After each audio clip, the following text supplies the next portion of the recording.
En octubre de 2003, una joven pareja, Tina y Gabe Watson, viajó a la famosa Gran Barrera de Coral de Australia para pasar su luna de miel. Gabe, conocido por su pasión por el submarinismo, quería regalar a Tina esta fascinante experiencia de buceo. Sin embargo, estas románticas vacaciones pronto se convirtieron en una pesadilla. Tina Watson perdió la vida mientras buceaba, aunque en un principio este trágico suceso se consideró un desafortunado accidente. A medida que avanzaba la investigación, se afirmó que podían esconderse oscuros secretos detrás de las bambalinas. Las especulaciones sobre la muerte de Tina hicieron sospechar que podía haber juego sucio detrás de la tragedia. A medida que el caso atraía la atención de los medios de comunicación y de la opinión pública, la familia y los amigos de Tina empezaron a luchar para que se hiciera justicia. Pero, ¿murió realmente Tina Watson en un desafortunado accidente o fue este viaje de luna de miel el escenario de un asesinato? Tina Thomas nació en Alemania Occidental en 1977. 3 años después, fue llevada a Estados Unidos y adoptada por Tommy y Cindy Thomas en 1980. La familia Thomas también tuvo una niña. Así, pasaron a ser una familia de 4 miembros. No tenían problemas, eran muy felices. Se mudaron 2 veces antes de establecerse en Birmingham, Alabama. Esta sería su última parada. Tina tuvo algunos problemas de salud de niña. Tras una serie de pruebas, le diagnosticaron una enfermedad de la que tendría que ocuparse el resto de su vida. Tina tendría que vivir con taquicardia supraventricular paroxística. Se trata de un trastorno del ritmo cardíaco, provoca mareos y dificultad para respirar. Tina empezó a tomar medicación para reducir estos síntomas. Sin embargo, como el medicamento no surtió mucho efecto, a los 24 años fue operada. Tina pareció mejorar un poco después de la operación. Se fue a la Universidad de Alabama, en Birmingham. Aquí conoció a Gabriel Watson, más conocido como Gabe, que cambiaría su vida por completo. Gabe era conocido en su entorno por ser una persona amistosa. Según la historia, era alguien que podía llevarse bien con todo el mundo. Tras conocer a Tina, se enamoró de ella. Sin embargo, había un gran obstáculo frente a él. Tina estaba prometida. Gabe era una persona testaruda y a pesar de todo, seguía queriendo estar con Tina de alguna manera. Quizá esta insistencia fue la razón por la que Tina decidió romper con su prometido. En 2001 se hicieron amantes en la fiesta de Nochevieja, incapaces de resistirse a la insistencia de Gabe. Después de la universidad, aunque al padre de Tina no le pareció bien al principio, aprobó el matrimonio de la pareja. Gabe trabajaba entonces en la empresa de su padre. Después de que Gabe y Tina obtuvieran la aprobación de las familias, comenzaron a dar pasos matrimoniales rápidamente. Tina contaba a todo el mundo lo amable y bueno que era Gabe. La pareja, que parecía feliz desde fuera, fijó la fecha de la boda para el 11 de octubre de 2003. Poco antes de la boda, Tina le hizo una extraña petición a su padre. El padre, Tommy, había contratado un seguro de vida para Tina. Unas 2 semanas antes de la boda, Tina fue a ver a su padre y le pidió que nombrara a Gabe beneficiario del seguro de vida. Era una petición extraña para una pareja que acababa de casarse. A su padre no le gustó nada. Justo antes de la boda, para no disgustar a su hija, le dijo que ya había tomado las medidas necesarias en relación con el seguro y decidió hablar con más libertad después de la luna de miel. Gabe era submarinista profesional. Su sueño era ir a Australia a bucear.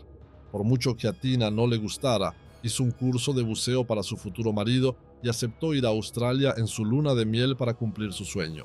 En realidad, tenía un problema de corazón. Este deporte no era saludable para ella, pero no quería disgustar a su mujer. Gabe insistió mucho, a pesar de que el padre de Tina se oponía. Había sospechado cuando ella le había hablado del seguro de vida justo antes de su luna de miel. Poco después de la boda, el matrimonio Watson viajó a Queensland, Australia. Allí iban a realizar un total de 25 inmersiones. Navegaron hasta el lugar de inmersión en el Spoilsport. Tina se sentía segura porque Gabe era a la vez un buceador experto y un buceador de rescate titulado. Normalmente, un instructor debía bucear con ellos en esas inmersiones, pero Gabe se había negado. Él sería capaz de hacer frente a cualquier situación adversa. Una vez terminados los preparativos necesarios, los dos empezaron a bucear hacia el fondo del océano. Al cabo de unos minutos, Tina empezó a forcejear bajo el agua. Parecía tener un problema con su botella de oxígeno. Gabe dijo que a Tina se le había caído accidentalmente la máscara de respiración y que se había puesto nerviosa. Después de arreglarle la máscara, vio que Tina se hundía en las profundidades, así que, en lugar de ayudarla, empezó a nadar hacia la superficie. Cuando llegó a Spoilsport, pidió ayuda inmediatamente al jefe de buceo Wade Singleton, que les estaba esperando. Wade era un buceador mucho más especializado. Al enterarse de que la mujer de Gabe estaba en apuros, se lanzó al agua. Mientras nadaba cada vez más profundo, encontró el cuerpo inmóvil de Tina en el fondo del océano.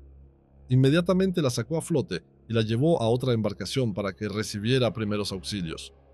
Tras unos 30 minutos de reanimación cardiopulmonar, Tina expiró en el fondo del mar. Había expirado en el fondo del mar. Mientras Tina recibía reanimación cardiopulmonar en otro barco, Gabe se quedó en el primero. Por alguna razón, no observó los esfuerzos de rescate junto a su recién casada esposa. Algunas personas recordaron aquel día que Gabe no parecía muy afectado. Solo quería que la gente le abrazara. A Wade, que sacó el cuerpo sin vida de Tina de las profundidades del océano, le pareció extraña esta muerte. Debido a la flotabilidad del agua, Tina tuvo que subir a la superficie. Cuando Wade se sumergió por primera vez, le llamó la atención el peso que llevaba Tina. Normalmente debería haber 5 kilos de peso, pero Tina llevaba 20 kilos. Wade no entendía por qué llevaba tanto peso encima. Explicó estas rarezas a los agentes de policía que vinieron a hablar con los testigos sobre el incidente. Gabe llamó a sus padres ese mismo día para contarles la trágica situación. Dijo que lo sentía mucho y que no podía llamar a la familia de Tina. Les pidió que llamaran a los padres de Tina. Mientras tanto, el cuerpo de Tina Watson había sido enviado al Departamento de Medicina Forense para que le hicieran la autopsia. Los resultados de la autopsia a Tina fueron interesantes. Tina tenía muy poca agua en los pulmones, por tanto, no había muerto asfixiada. Fue más bien asfixia, pero ¿cómo era posible si llevaba una bombona de oxígeno? Las autoridades australianas empezaron a dudar del relato de Gabe y de la información del ordenador de buceo. Pensaron que ese incidente no fue un accidente. Supuestamente, Gabe había desconectado el regulador de Tina después de sumergirse. Después la abrazó hasta que perdió el conocimiento por falta de aire. Hubo testigos que le vieron abrazar a Tina desde arriba. Después de que Tina perdiera el conocimiento, Gabe supuestamente volvió a encender el regulador y Tina se hundió inconsciente en las profundidades del océano. La policía también interrogó a la tripulación del buceo. Normalmente, antes de una inmersión de este tipo, debería haberse impartido una breve formación. Sin embargo, Gabe rechazó esta formación alegando que era un experto. Naturalmente, los instructores se sorprendieron. Una buceadora novata como Tina necesitaba esta formación.